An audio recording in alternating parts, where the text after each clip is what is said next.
Orient bell tiles studio से आप देख रहे हैं एबीपी न्यूज। ना इधर ना उधर, हर खबर की पूरी खबर, ना लाग लपेट ना खबरों में खोट। आप देख रहे हैं एबीपी रिपोर्ट और मैं हूं आपके साथ शीरीन। और शुरुआत करेंगे हम खबरों की उन खबरों से इस बुलेटिन की जिन्हें आप इस बुलेटिन में विस्तार से देखने वाले हैं। युद्ध के 10वें दिन अमेरिका और इजरायल ने ईरान पर तेज हमला किया। जवाब में ईरान ने बहरीन की तेल रिफाइनरी पर मिसाइल दागी है। इधर अली खामेनेई के बेटे मोस्तफा बने ईरान के नए सुप्रीम लीडर। गुस्साए डोनाल्ड ट्रंप ने धमकी दी, कहा बिना अमेरिका की सहमति के नहीं टिकेगा कोई नेता। महायुद्ध की मार से तेल और शेयर बाजार में हाहाकार मचा हुआ है। कच्चे तेल की कीमत $100 प्रति बैरल के पार पहुंच गई है, तो वहीं सेंसेक्स 1352 अंक नीचे गिरकर बंद हुआ है। और T20 वर्ल्ड कप की ट्रॉफी लेकर अहमदाबाद के हनुमान मंदिर पहुंचे टीम इंडिया के खिलाड़ी। कोच गौतम गंभीर और आईसीसी चेयरमैन जय शाह भी मौजूद रहे। देश हो या दुनिया, हर कहीं हाईवे पर ये निर्देश लिखे होते हैं, सावधानी हटी और दुर्घटना घटी। सब पढ़ने समझने और जानने के बाद भी लोग जल्दबाजी में और उस चक्कर में अपनी जान जोखिम में डाल देते हैं। जानलेवा जल्दबाजी का हैरान करने वाला एक वीडियो सामने आया है कंबोडिया के स्वेरिंग शहर से।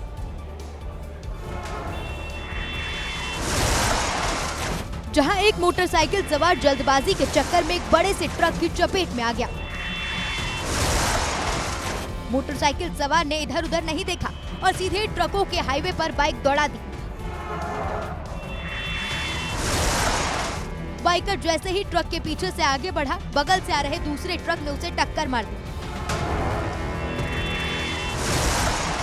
बस ये समझिए कि यमराज का मूड ठीक था, शायद इसीलिए सिरफिरा बाइक ट्रक के पहिए के नीचे आने से बाल बाल बच गया।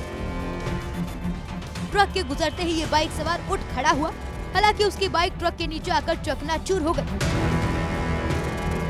हादसे के चंद सेकंड पहले हाईवे पर ट्रक आ जा रहे थे। बड़ी गाड़ियों को देख एक स्कूटर सवार रुक गया था, लेकिन इस भाई को न जाने किस बात की जल्दी थी। बिना ब्रेक लगाए ये आगे बढ़ा और ट्रक को क्रॉस करते ही दूसरे ट्रक ने इसे टक्कर मार दी।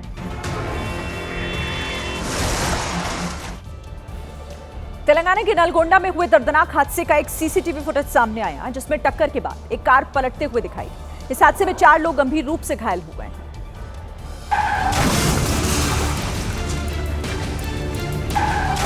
कार आई, रैंप से टकराई और पलट गई। दर्दनाक हादसा सुबह के वक्त हुआ। कार की टक्कर से रैंप टूट गया और कार भी क्षतिग्रस्त हो गई। हादसे के बाद कार की बाईं सीट पर बैठा युवक बाहर निकला और आगे बढ़ गया।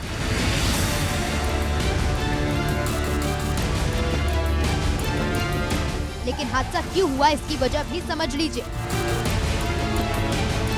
सीसीटीवी फुटेज देखने पर पहली नजर में लगता है कि कार अनियंत्रित होकर रैंप से टकरा गई, लेकिन असली वजह ये नहीं। दरअसल ये कार तेज रफ्तार से आ रही थी। इसने पहले स्कूटी और सफाई कर्मचारी को टक्कर मारी और फिर अनियंत्रित होकर रैंप से टकराई। स्कूटी सड़क पर बिखर गई और उस पर सवार एक व्यक्ति भी दूर जा गिरा, तो दूसरा व्यक्ति कार के साथ रैंप पर चला गया। वो नजर तब आया जब कार पलट गई। वहीं 2 सफाई कर्मचारी भी गंभीर रूप से घायल हो गए। एक कहावत है कि करे कोई भरे कोई।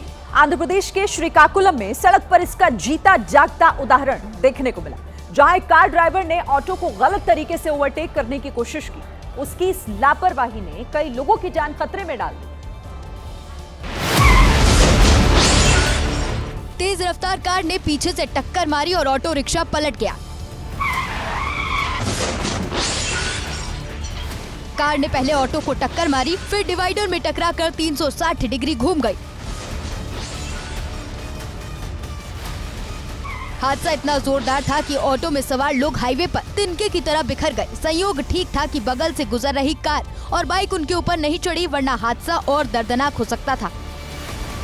हादसे के बाद कार में आग लग गई और वहीं ऑटो सवार लोग एक दूसरे की मदद करते दिखे। हादसा श्रीकाकुलम जिले के NH-16 पर हुआ। ऑटो रिक्शा आगे आगे जा रहा था, तभी पीछे से आ रही कार ने तेजी से ओवरटेक करने की कोशिश की, लेकिन कार का बायां हिस्सा ऑटो रिक्शा को टच कर गया, जिसकी वजह से ये हादसा हो गया। इस हादसे में किसी की मौत नहीं हुई, हालांकि 12 लोग चोटिल हो गए। दिल्ली एनसीआर में गड्ढों और लापरवाही से हुई मौतों की खबरें अभी लोगों के जहन से गई भी नहीं थी कि यूपी के हापुड़ से भी एक चौंकाने वाली घटना सामने आ गई, जहां सिस्टम की लापरवाही का खामियाजा एक परिवार को भुगतना पड़ा।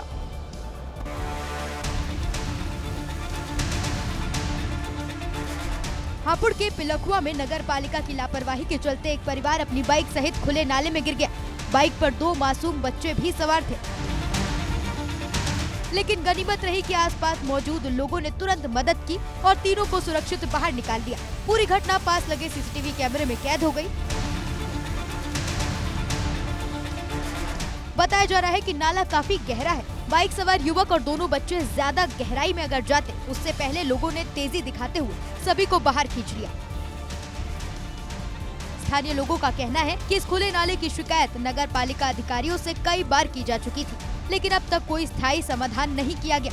कहा तो ये भी जा रहा है कि क्षेत्र में ऐसे कई और भी नाले हैं जो अधिकारियों की अनदेखी और लापरवाही के चलते खुले हुए हैं और यहाँ आए दिन कोई न कोई ऐसी घटना होती जाती है। कर्नाटक के हुबली में आधी रात को दर्दनाक हादसा हो गया। कार शोरूम में काम करने वाले 22 साल के एक युवक की बाइक अनियंत्रित हो गई और फिर डिवाइडर से जा टकराई।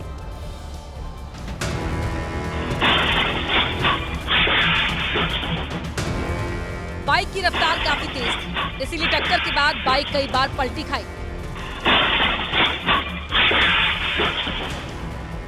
बाइक जैसे ही डिवाइडर से टकराई, युवक उछलकर काफी दूर जा गिरा और इस हादसे में बाइक सवार की मौत हो गई।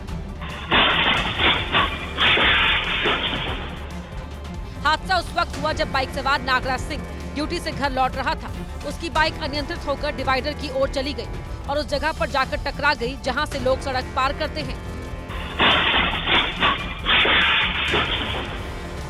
हादसे के बाद काफी देर तक युवक सड़क पर ही पड़ा रहा। उसे देखने के लिए लोगों की भीड़ उमड़ पड़ी, लेकिन किसी ने उठाकर अस्पताल पहुंचाने की कोशिश नहीं की। बाद में पुलिस ने युवक को अस्पताल पहुंचाया, लेकिन तब तक उसकी मौत हो चुकी थी।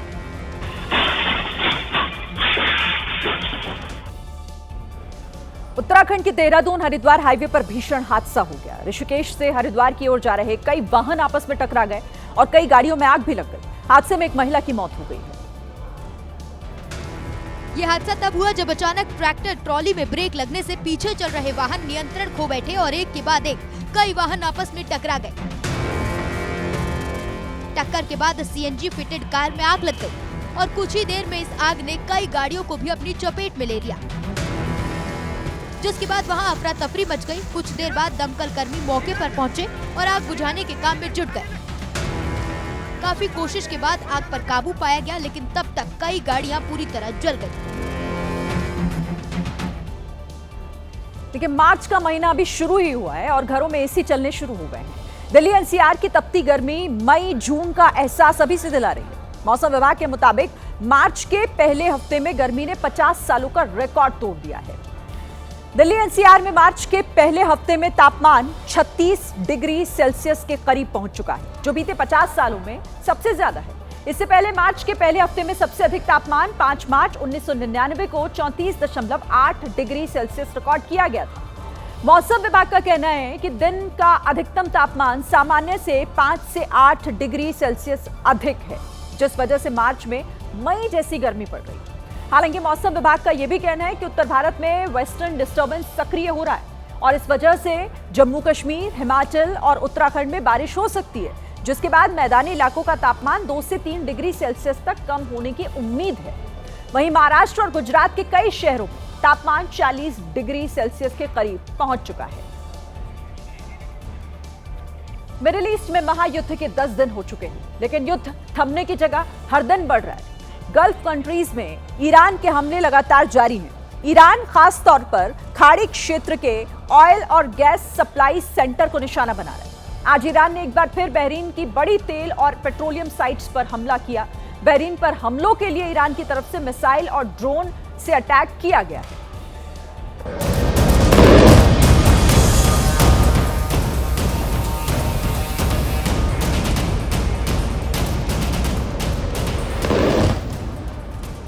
ईरान की ओर से दागी गई मिसाइल ने बहरीन पेट्रोलियम कंपनी यानी बापको ऑयल रिफाइनरी के एक टर्मिनल को हिट किया और फिर रिफाइनरी अचानक धमाकों की आवाज से गूंज उठी।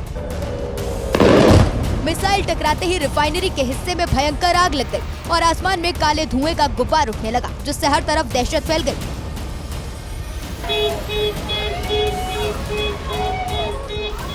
सिर्फ यही नहीं, ड्रोन से सित्रा और मामीर इंडस्ट्रियल एरिया पर भी हमला किया गया, जहां तेल और पेट्रोकेमिकल का काम होता है। इस हमले में 30 से ज्यादा लोगों के घायल होने की खबर है, जिनमें 4 की हालत गंभीर बताई जा रही है। बाप्को ऑयल रिफाइनरी पर आज दूसरी बार हमला हुआ। इससे पहले भी बीते गुरुवार को ईरान ने इसी रिफाइनरी पर मिसाइलें दागी थी। मिडिल ईस्ट में जंग का साया और गहरा हो गया है। इराक की राजधानी बगदाद एक बार फिर से ड्रोन हमले की जद में आ गई है, लेकिन ईरान का ड्रोन कोई बड़ा धमाका करता उससे पहले ही एयर डिफेंस का शिकार हो गया। देर रात आसमान में ईरान का ड्रोन तेजी से बगदाद इंटरनेशनल एयरपोर्ट की तरफ बढ़ता दिखाई दिया, जिसे इराकी एयर डिफेंस ने इंटरसेप्ट कर लिया। रडार ने ड्रोन को ट्रैक किया और कुछ ही सेकंड में एंटी एयरक्राफ्ट गन से शूट कर दिया। अगले ही पल आसमान में एक बड़ा धमाका हुआ। ईरानी ड्रोन आग के गोले में तब्दील हो गया और ड्रोन के जलते टुकड़े बगदाद के दक्षिणी इलाके अल इमाम में आकर गिरे। आसमान में तेज धमाके की आवाज सुनाई दी और कुछ देर तक आसमान में आग की लपटें दिखाई देती रही। दरअसल ईरानी ड्रोन का टारगेट बगदाद इंटरनेशनल एयरपोर्ट में मौजूद अमेरिकी सेना का कैंप था, जहां अमेरिकी सैनिक और सैन्य सलाहकार तैनात रहते हैं। तो ईरान और इजरायल के बीच तनाव लगातार बढ़ रहा है। एक दूसरे के सैन्य ठिकानों के साथ साथ सिविलियन इलाके में भी अब निशाने पर हैं वो, और इन हमलों में सामान्य लोगों की जान और माल दोनों का काफी नुकसान हो रहा है। ईरान ने इजराइल के कई शहरों को एक साथ निशाना बनाने की कोशिश की और मिसाइलों की एक नई बौछार से हमला किया। रात के अंधेरे और सन्नाटे को अचानक तोड़ते हुए सायरन की तेज आवाज और मिसाइलों के धमाके ने आम लोगों को डर के साए में डाल दिया। राजधानी तेल अवीव से लेकर हाइफा शहर तक कई जगह ईरानी मिसाइलें दिखाई दी। इजरायली एयर डिफेंस ने ईरान की कई मिसाइलों को हवा में ही मार गिराया, लेकिन कुछ मिसाइलें एयर डिफेंस को भेदकर राजधानी तेल अवीव में सीधे सिविलियन इलाकों में जा गिरी। धमाकों से कई घर खंडहर हो गए और गाड़ियां चकनाचूर। हमले से बचने के लिए लोग सुरक्षित ठिकानों की तलाश में इधर उधर भागते नजर आए। रिपोर्ट के मुताबिक कुछ जगहों पर ईरान की तरफ से क्लस्टर बम का इस्तेमाल किए जाने की आशंका भी जताई गई है।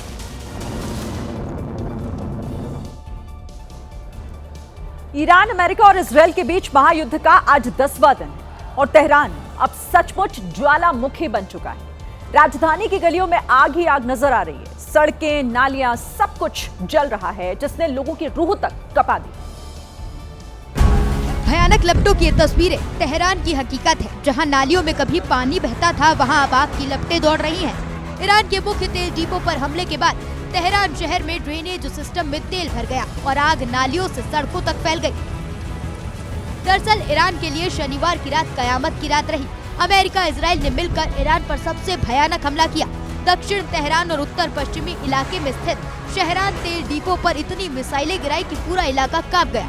इन हमलों के बाद सैकड़ों टन जलता हुआ तेल सड़कों पर बह निकला। तेहरान से सामने आया ये मंजर किसी कयामत से कम नहीं, क्योंकि जहां कभी शहर की जीवन रेखा थी, वहां अब मौत की लपटें फैल रही हैं।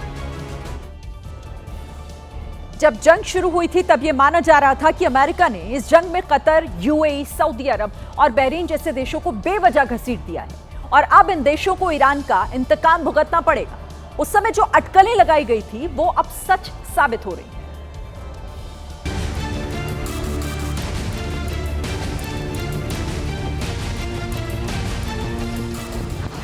जंग अमेरिका और इजराइल की ईरान से थी, लेकिन ईरान का इंतकाम भुगत रहे हैं कतर, सऊदी अरब और यूएई।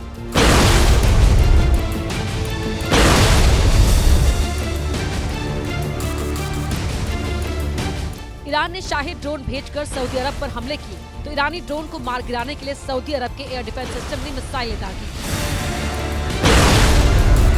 सऊदी अरब के एयर डिफेंस सिस्टम ने मिसाइलें दागकर ईरानी ड्रोन्स को तो नष्ट कर दिया, लेकिन ईरानी ड्रोन को नष्ट करने में सऊदी अरब को लाखों करोड़ों रुपए खर्च करने पड़े,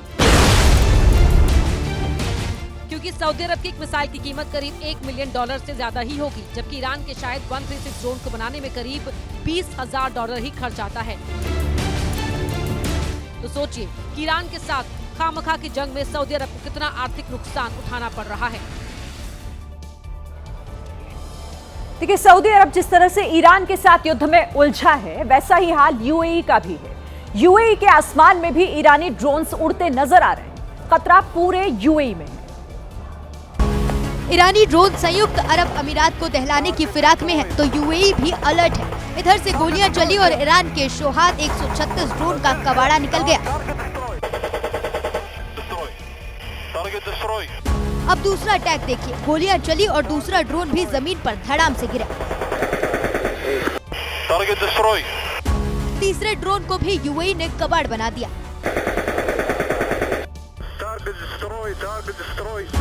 यूएई ने केवल 40 सेकंड में ही ईरानी ड्रोन्स की समाधि बना दी। यूएई ने जानकारी देते हुए बताया कि रविवार को ईरान ने 16 बैलिस्टिक मिसाइल और 113 ड्रोन से हमले किए थे, लेकिन यूएई की सेना ने हवा में ही सभी को नष्ट कर दिया। ईरान को अपना नया सुप्रीम लीडर और अमेरिका इजराइल को अपना नया दुश्मन मिल गया है। नाम है मोस्तबा खामेनी। मोस्तबा 9 दिन पहले मारे गए ईरान के पिछले सुप्रीम लीडर अली खामेनी के बड़े बेटे हैं। अब वो अमेरिका इजराइल से चल रही इस जंग में ईरान को लीड करेंगे। मोस्तबा के नाम के ऐलान के बाद ईरान में रात लोग जश्न मना रहे थे। जैसे ही ईरान के अर्दबिल में धर्मगुरुओं ने इस्लामिक गणराज्य ईरान को लीड करने के लिए मुज्तबा खामेनी को चुना, वैसे ही वहां मौजूद भीड़ नारे लगाने लगी।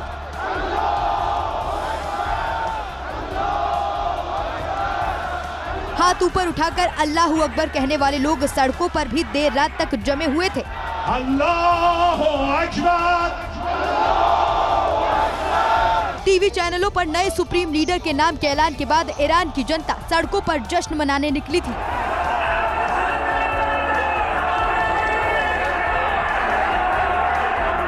हाथों में झंडे और काले कपड़ों के साथ हर उम्र के लोग सड़कों पर दिखे।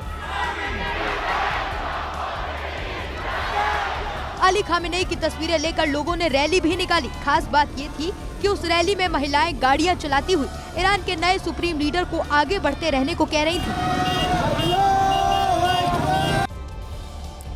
अब एक खामेनी के जाने के बाद दूसरे खामेनी की एंट्री तो हो गई है, लेकिन ये नए वाले खामेनी की पहचान कैसी है, एक बार उसके बारे में भी आपको बता देते हैं। मोस्तबा ईरान के पिछले सुप्रीम लीडर अली खामेनी के बड़े बेटे हैं। इन्होंने कभी आधिकारिक पोस्ट नहीं ली है, लेकिन खामेनी के दफ्तर में बड़ी पैठ रखते हैं। खबरें हैं कि अली खामेनी इनके सिलेक्शन के बहुत ज्यादा पक्ष में नहीं थे, क्योंकि वो नहीं चाहते थे कि ईरान की सुप्रीम लीडर की गद्दी में परिवारवाद आगे बढ़े। लेकिन अब यही एक रास्ता बचा है। ये सार्वजनिक रूप से बहुत कम बोलते हैं और ज्यादा दिखाई भी नहीं देते, लेकिन अब इन्हें न सिर्फ ईरान की राजनीतिक कमान मिली है, बल्कि ये सेना के भी कमांडर इन चीफ बन गए हैं। कहा जाता है कि ईरान की ताकतवर सेना IRGC से इनके संबंध बहुत अच्छे हैं। सेना के ये फेवरेट माने जाते हैं। ईरान इराक जंग के दौरान भी मोस्तबा ने ईरान की सिक्योरिटी फोर्सेस के साथ मिलकर काम किया था। और अपने फेवरेट नेता के सुप्रीम लीडर बनने के बाद ईरान रेवोल्यूशनरी गार्ड कॉर्प्स ने भी मिसाइलों की बारिश कर दी। IRGC ने मोस्तबा के सुप्रीम लीडर बनने की खुशी में इजराइल की तरफ 2 बार मिसाइल लॉन्च की। मानो वो बताने की कोशिश कर रहे हो कि अब उनकी लीडरशिप लावारिस नहीं, उन्हें उनका नया लीडर मिल गया, वो भी ऐसा लीडर जो सेना का फेवरेट है। उधर ईरान की सेना ने अपनी मिसाइलों में मोस्तबा का नाम लिखकर दुश्मन इजराइल को अपनी तरफ से चेतावनी दी। बीते 9 दिन से बिना किसी लीडरशिप के लड़ाई लड़ रही ईरान की सेना अब अपने नए सुप्रीम लीडर के आदेशों के हिसाब से बमबारी करेगी। हालांकि इस नई लीडरशिप के सिलेक्शन में 9 दिन की देरी भी अपने आप में सवाल खड़े कर रही है। सवाल यहां पर यह उठ रहा है कि क्या ईरान में सेना और सरकार के बीच तालमेल की कमी है, जिस वजह से ये देरी हुई। जंग में एक तरफ ईरान के राष्ट्रपति बातचीत की पैरवी कर रहे हैं, लेकिन सेना उनके पक्ष में नहीं दिखाई दे रही है। माना जाता है कि मोस्तबा कट्टरपंथी तो हैं, लेकिन पैसे वाले लोगों के बीच भी उनका उठना बैठना है। वो कारोबार को तवज्जो देते हैं और इसी सोच के तहत उन्होंने दुनिया भर में करोड़ों का इन्वेस्टमेंट कर रखा है, जबकि उन्हें उनके अपने ही देश में आर्थिक तंगी की वजह से सड़कों पर प्रदर्शन शुरू हो गए हैं। अब देखिए, मोस्तबा के पास चैलेंज ये है कि उन्हें इजराइल अमेरिका से तो लड़ना ही है, साथ में उनके देश में फैली हुई बगावत से भी उन्हें निपटना होगा और अपने ऊपर लगे हुए दाग भी मिटाने होंगे। लेकिन इन सबसे अलग एक बड़ा चैलेंज है जिंदा रहना, क्योंकि ट्रंप पहले ही कह चुके हैं कि वो ईरान के हर लीडर को मारेंगे। नए सुप्रीम लीडर के बनने के बाद भी एक इंटरव्यू में ट्रंप कहते हैं, नया लीडर मेरी मंजूरी के बिना ज्यादा दिन टिकेगा नहीं, उसे हमसे मंजूरी लेनी ही होगी। जंग खत्म होने से पहले ही ट्रंप ऐसा बर्ताव कर रहे हैं जैसे ईरान उन्हीं के कब्जे में है। वो कहते हैं हम ये पक्का करना चाहते हैं कि हमें हर 10 साल में वापस ना जाना पड़े। जब आपके पास मेरे जैसा प्रेसिडेंट नहीं होगा तो ये नहीं होगा। बार बार खुद को ईरान का मसीहा बताकर सरेंडर की चेतावनी देने वाले ट्रंप को वहाँ के स्पीकर ने भी कह दिया कि चाहे कुछ भी हो जाए ईरान सरेंडर नहीं करेगा। हालांकि मुस्तफा को लेकर एक ईरान की मीडिया में खबरें ये भी चल रही हैं कि वो इस जंग में घायल हुए हैं, यानी अमेरिका और इजराइल के हमले में मुस्तफा को भी चोट आई है। वो चोट के साथ ही अब ईरान को संभालेंगे। हमले में अमेरिका और इजराइल ने उनके पिता और पत्नी को मार दिया है। अब मुस्तफा चाहेंगे कि वो इसका बदला जरूर ले। बात अब तेलंगाना की, जहां की मंचेरियल में हुए दर्दनाक हादसे में 2 युवकों की जान चली गई। हादसा एक पेट्रोल पंप के सामने हुआ है, जहां लोहे का एक स्टैंड हाई टेंशन तार के संपर्क में आ गया। अम्मा थोड़े जिससे पास ही में खड़े 2 युवक भी करंट की चपेट में आ गए। दोनों युवक वहीं गिर गए। उनके शरीर से आग की लपटें निकलने लगी। ऐसा नहीं था कि वहां आसपास लोग मौजूद नहीं थे, लोग थे, लेकिन किसी की वहां जाने की हिम्मत ही नहीं हुई। बिजली कटने के बाद लोग वहां उनके पास पहुंचे, लेकिन तब तक काफी देर हो चुकी थी। लोगों ने दोनों को अस्पताल पहुंचाया, लेकिन डॉक्टर्स ने उन्हें मृत घोषित कर दिया। ब्राजील के सेंटो आंद्रे में एक कार हादसे का शिकार हो गई। हादसा तब हुआ जब कार चला रहे शख्स ने अपना बैलेंस खो दिया और कार सीधे गेट और फिर पोल से जा टकराई।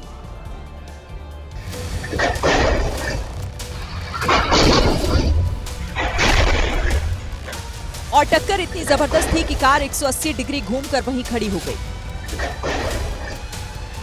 दूसरे एंगल से भी हादसे की तस्वीरें सामने आई, जिसमें साफ दिखा कि अनियंत्रित कार गेट और पोल से जा भिड़ी।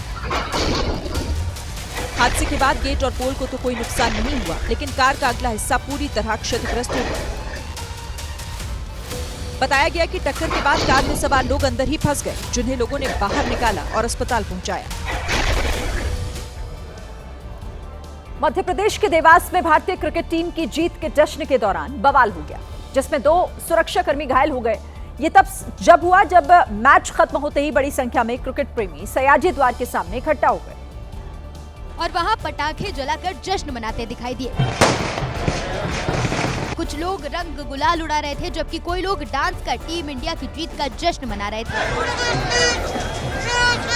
लेकिन जश्न के दौरान बवाल तब हुआ जब कुछ लोगों ने जलते हुए पटाखे सुरक्षा के लिए तैनात जवानों के पास फेंक दिए। पटाखों की वजह से 2 जवान घायल हो गए। इसके बाद पुलिस ने भी थोड़ी सख्ती दिखाई और लाठीचार्ज कर लोगों को वहां से खदेड़ दिया।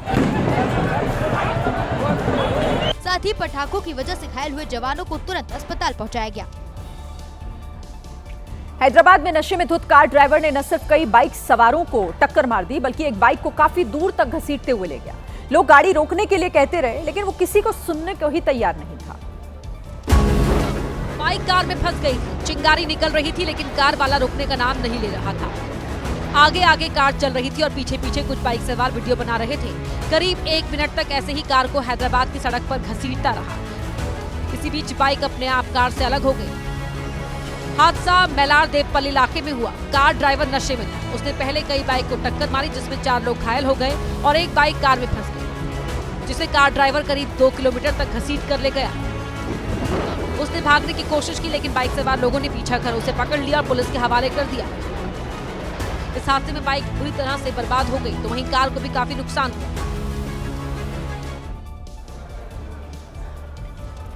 लखनऊ के जानकीपुरम में कुछ अज्ञात लोगों ने एक मुसलमान व्यक्ति की गन्ने के जूस की दुकान को जला दिया। बताया गया कि कुछ दिन पहले दुकान पर रखी हुई बर्फ चाट रहे एक बच्चे का वीडियो सोशल मीडिया पर वायरल हुआ था।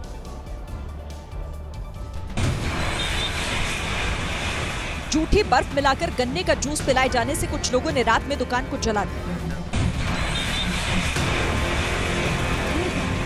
दुकान में रखे गैस सिलेंडर में ब्लास्ट होने की वजह से आग धमाके के साथ और भड़क उठी। गन्ने के जूस की दुकान के साथ पास की रजाई गद्दे की दुकान भी इस आग में जलकर खाक हो गई। इस अग्निकांड की वजह इस वायरल वीडियो को बताया जा रहा है। सोशल मीडिया पर वायरल इस वीडियो में एक बच्चा जूस की दुकान पर रखी बर्फ को चाटते हुए नजर आया। बताया गया कि ये बच्चा जूस की दुकान पर ही काम करता था। बर्फ चाटते बच्चे का वीडियो वायरल होने के बाद सोशल मीडिया पर लोगों ने उसे जूस जिहाद का नाम दे डाला। हालांकि वीडियो वायरल होने के बाद दुकान मालिक ने जूस की दुकान बंद कर दी थी, लेकिन बीती रात कुछ उपद्रवी लोगों ने दुकान को आग के हवाले कर दिया।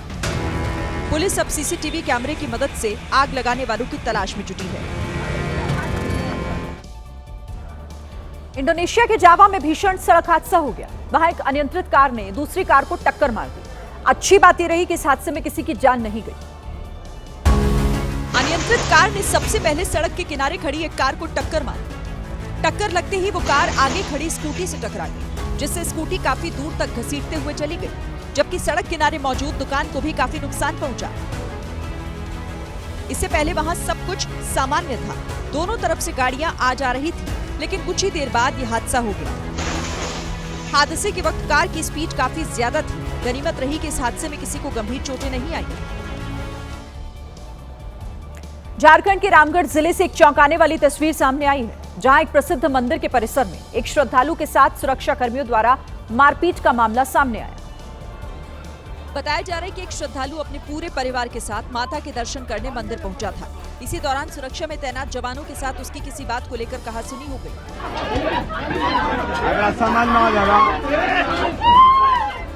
देखते ही देखते छोटा सा विवाद इतना बढ़ गया कि मौके पर मौजूद सुरक्षा कर्मियों ने श्रद्धालु के साथ मारपीट शुरू कर दी। घटना होते ही मंदिर परिसर में अफरा तफरी और चीख पुकार मच गई। आसपास मौजूद लोग भी इस पूरे घटनाक्रम को देखते रह गए। वीडियो में देखा जा सकता है कि युवक को उसके परिवार के सामने ही पीटा जा रहा है। इस दौरान परिवार के सदस्य बार बार उसे छोड़ देने की गुहार लगाते रहे, लेकिन सुरक्षाकर्मी युवक पर लात घूंसे बरसाते रहे और लाठी से भी मारपीट करते नजर आए। मामला रजरप्पा थाना क्षेत्र का है और मंदिर परिसर में श्रद्धालु के साथ हुई इस बेरहमी से मारपीट की घटना ने सुरक्षा व्यवस्था और प्रशासनिक रवैये पर गंभीर सवाल उठा दिए हैं। और इस बीच एक बड़ी खबर आपको बता दें, तेल के दामों पर सरकार के सूत्रों से यह बड़ी खबर मिल रही है। देश में डीजल पेट्रोल की कीमतों में इजाफा नहीं होगा। 25 दिनों के डीजल पेट्रोल का स्टॉक मौजूद है। सूत्र यह भी जानकारी दे रहे हैं। क्रूड ऑयल की कीमत $100 के करीब रहेगी। भारत में हॉर्मुज के रास्ते सिर्फ 40% तेल आयात होता है। हॉर्मुज के अलावा दूसरे रास्तों से 60% तेल आयात किया जाता है।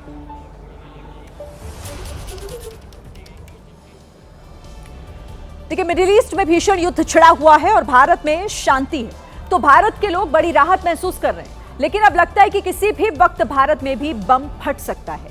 भारत में बारूद वाला बम तो नहीं फटेगा, लेकिन महंगाई का बम जरूर फट सकता है, क्योंकि गैस सिलेंडर तो पहले ही महंगा हो चुका है। अब बारी पेट्रोल और डीजल की है।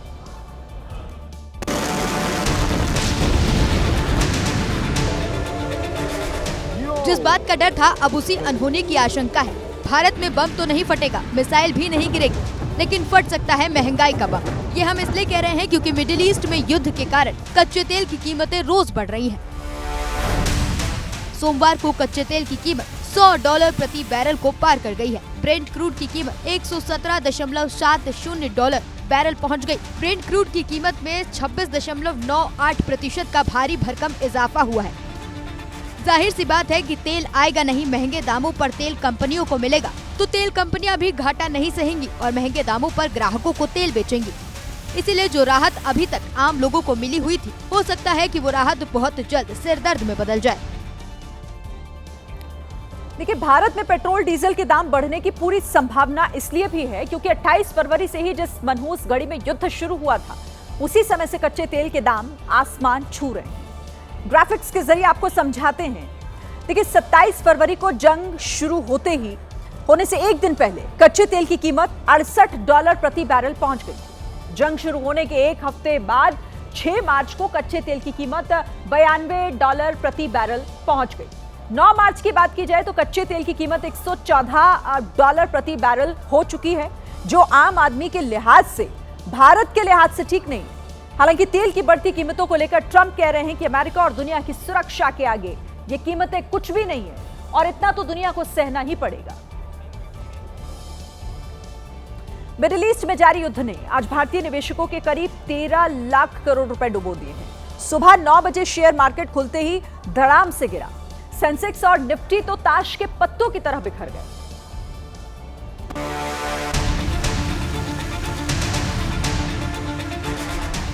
पिछले हफ्ते की गिरावट के बाद निवेशकों को उम्मीद थी कि शेयर बाजार में कुछ सुधार होगा, लेकिन शेयर बाजार के लिए आज का दिन ब्लैक मंडे साबित हुआ। शुरुआती कारोबार में सेंसेक्स 2327 अंक गिर गया, वहीं निफ्टी भी 701 अंक गिरा। मार्केट खुलते ही ऐसा क्रैश आया कि शुरुआती 5 मिनट की गिरावट में ही निवेशकों के करीब 13 लाख करोड़ रुपए डूब गए। शेयर बाजार में इस भूचाल के 4 मुख्य कारण रहे। पहला, ईरान अमेरिका युद्ध। दूसरा, कच्चे तेल की कीमतों में उछाल। तीसरा, विदेशी निवेशकों द्वारा 6000 करोड़ से ज्यादा की निकासी। चौथा, रुपए के मुकाबले मजबूत अमेरिकी डॉलर। दरअसल भारतीय रुपया आज अमेरिकी डॉलर के मुकाबले 46 पैसे गिरकर 92.33 के रिकॉर्ड निचले स्तर पर पहुंच गया है, जबकि यूएस डॉलर इंडेक्स लगभग 100 के स्तर के करीब पहुंच रहा है, जिसका शेयर बाजार में नेगेटिव इम्पैक्ट पड़ा है। हालांकि शुरुआती गिरावट के बाद बाजार ने दम भी दिखाया। सेंसेक्स रिकवर होकर 1352 अंक की गिरावट के साथ 77,566 पर बंद हुआ और निफ्टी 422 अंक गिरकर 24,028 पर बंद हुआ। ईरान के मिसाइल हमले पर तुर्की का बड़ा दावा। नाटो ने ईरान के बैलिस्टिक मिसाइल को मार गिराया है। तुर्की में गिरी थी ईरान की बैलिस्टिक मिसाइल। तुर्की शांति समर्थक, लेकिन हमला स्वीकार नहीं। हमला हुआ तो हम भी जवाबी कार्रवाई करेंगे, तुर्की की तरफ से साफ कह दिया है।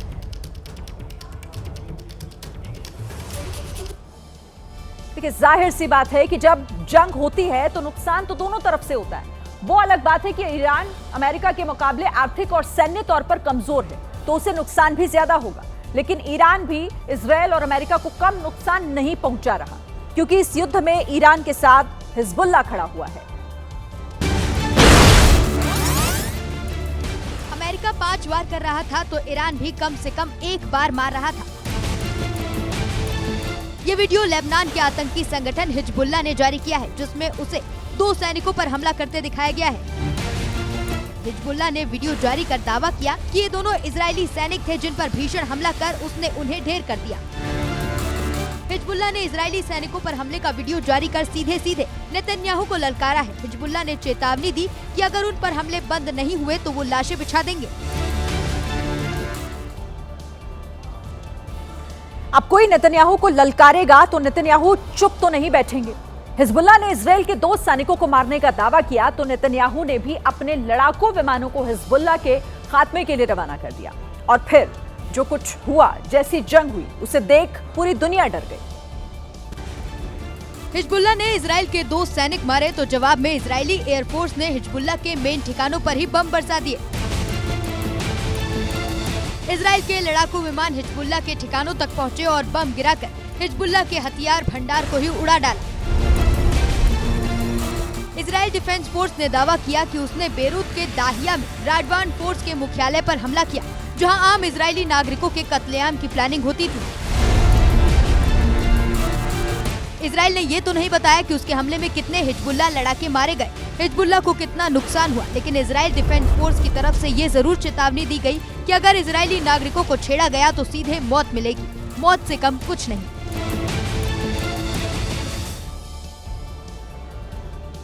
संसद के बजट सत्र के दूसरे चरण के पहले दिन आज सदन में खूब हंगामा हुआ। दरअसल विपक्ष चाहता था कि सरकार पश्चिमी एशिया की स्थिति पर बयान दे, लेकिन सरकार चाहती थी कि पहले उस अविश्वास प्रस्ताव पर बहस हो जो विपक्ष स्पीकर ओम बिरला के खिलाफ लाया था। लेकिन विपक्षी सांसदों ने वेल में आकर हंगामा शुरू कर दिया और नारेबाजी करने लगे। एक तरफ विदेश मंत्री एस जयशंकर लोकसभा में बयान दे रहे थे तो वहीं विपक्षी सांसद हमला करते रहे। इस बीच पीठासन जगदम्बिका पाल ने कहा कि एस जयशंकर उसी का जवाब दे रहे हैं। जो सवाल आप उठा रहे हैं उसी सवाल का जवाब सरकार की तरफ से विदेश मंत्री जी दे रहे हैं। इस बीच संसदीय कार्य मंत्री किरेन रिजिजू गुस्से में उठे विपक्ष को कंफ्यूज बताया।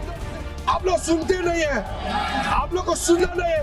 I have never seen such irresponsible opposition party in my life time. सूत्रों के मुताबिक मोदी सरकार मिडिल ईस्ट के हालातों पर विदेश मंत्री एस जयशंकर के बयान के बाद फिलहाल अब चर्चा के पक्ष में नहीं है।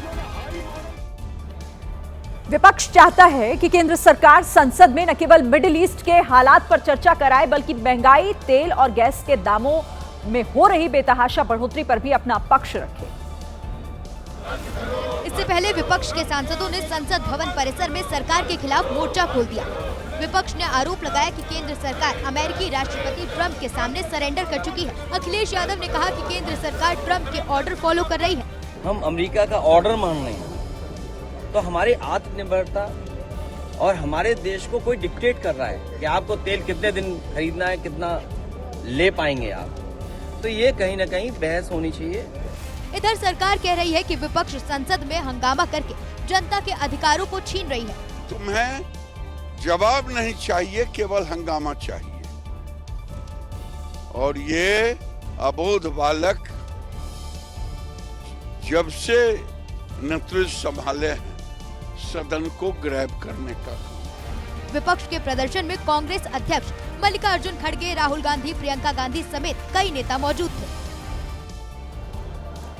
ईरान के इंफ्रास्ट्रक्चर पर ताबड़तोड़ हमले जारी हैं। तेहरान, इस्फहान समेत कई शहरों पर हमला हुआ है। बड़ी खबर है महायुद्ध से जुड़ी, आपको हम बता रहे हैं। इजरायली सेना लगातार बमबारी कर रही है। बंदर अब्बास बंदरगाह पर इजरायल ने बमबारी की है, तो तेहरान, इस्फहान समेत कई शहरों पर हमला इजरायल का।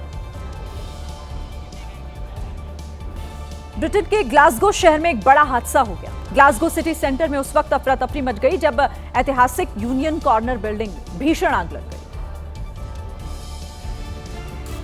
आग की भीषण लपटों में बिल्डिंग जलकर पूरी तरह तबाह हो गई। रिपोर्ट्स के मुताबिक आग पहले यूनियन स्ट्रीट पर एक शॉप में लगी, जो बाद में ऐतिहासिक बिल्डिंग तक फैल गई और देखते ही देखते आग की तेज लपटों ने पूरी इमारत को अपनी चपेट में ले लिया। मौके पर पहुंचे फायर फाइटर्स ने आग बुझाने की कोशिश शुरू की, लेकिन इमारत के पुराने ढांचे और तेज लपटों के कारण आग पर काबू पाने में काफी समय लग गया। 1851 में बनी ये ऐतिहासिक इमारत ग्लासगो सेंट्रल स्टेशन से सीधे जुड़ी हुई थी और शहर की पहचान मानी जाती थी, लेकिन आग इतनी भयानक थी कि इमारत का प्रसिद्ध गुंबद भी बुरी तरह क्षतिग्रस्त हो गया और आखिरकार ढह गया। सुरक्षा के मद्देनजर ग्लासगो सेंट्रल स्टेशन की सभी ट्रेन सेवाओं को अस्थायी रूप से आज बंद रखा गया, जो ब्रिटेन के सबसे व्यस्त रेलवे स्टेशनों में से एक है।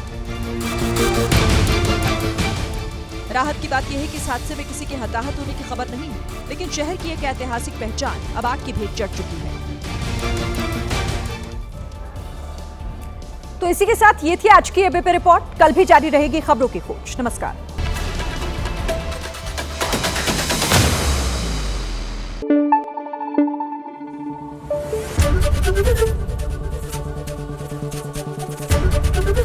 एबीपी न्यूज आपको रखे आगे।